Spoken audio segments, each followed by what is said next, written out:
Hello বন্ধুরা, সবাইকে শুভ পূজার অনেক অনেক শুভেচ্ছা। আর সত্যি কথা, মায়ের সিঁদুরদান করে মনটা খুব খুব খারাপ হয়ে গেছে। কারণ মানে দেখতে দেখতে বছরগুলো পার হয়ে যায়, আর সবাই একটা আশা নিয়ে থাকে মা কবে আসবে, মাকে আমরা কবে বরণ করব। সে আশাটা দেখো আসলো, মা আবার চলেও গেল। সবার খুব ভালো কাটুক, মা তুমি ভালো থেকো আর সবাইকে ভালো রেখো। আর আমরা এখানে সিঁদুরদান করছি মায়ের।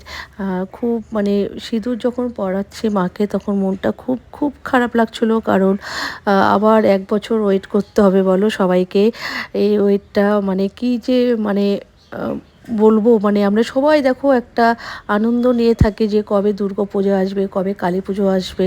এটার জন্য আমরা সারা বছর ওয়েট করতে থাকি। বিশেষ করে বাচ্চারা তো খুবই আনন্দ পায় এই পুজো পার্বণগুলো আসলে। কারণ বাঙালির উৎসব মানেই বলো আমাদের হচ্ছে পূজা, কালী পুজো। এটার জন্যই আমরা সারা বছর ওয়েট করি। আর এই বছর তো সবার ভালো কেটেছে। মানে খুবই আনন্দ করেছি। সত্যি সবার ভালো কাটুক আর ভালো যাক, এটাই সবার কাছে প্রার্থনা করি। কারণ সবাই ভেবেছিল যে এই বছর খুব বৃষ্টি হবে।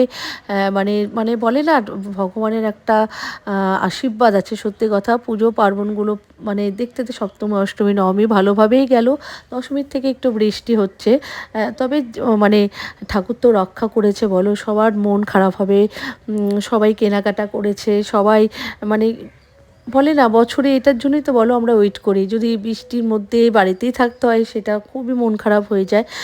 আর সেটা আমরা মানে মেনে নিতেই পারি না যে পুজোর সময় বৃষ্টি হবে বললে মনটাই যেন কেন একটা কেঁপে ওঠে বলো।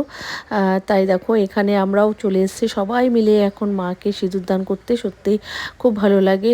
আর সবার সাথে দেখো পরিচয় হয়, সবার সাথে এই সিঁদুর খেলাতে মানে পরিচয় হয়। অনেকের সাথে পরিচয় হলো সিঁদুর খেলায় মানে এখানে এসে। আর আমি তো মানে কি বলবো, মানে আমার মনটা একদম খুব কষ্ট হচ্ছিলো আর এতটা খারাপ লাগছিলো কি বলবো। সত্যি আমার মন এখনও মানে তোমাদের যে ভয়েস রেকর্ডিংটা আমি দিচ্ছি, সেটা তো আমার প্রচণ্ড পরিমাণে মনটা খারাপ লাগছে যে আবার 1 বছর ওয়েট করবো, 1 বছর পর হচ্ছে আবার আসবে মা। মা তুমি ভালো থেকো, সুস্থ থেকো, সবাইকে ভালো রেখো। চলো আজকের মতো সবাইকে টাটা।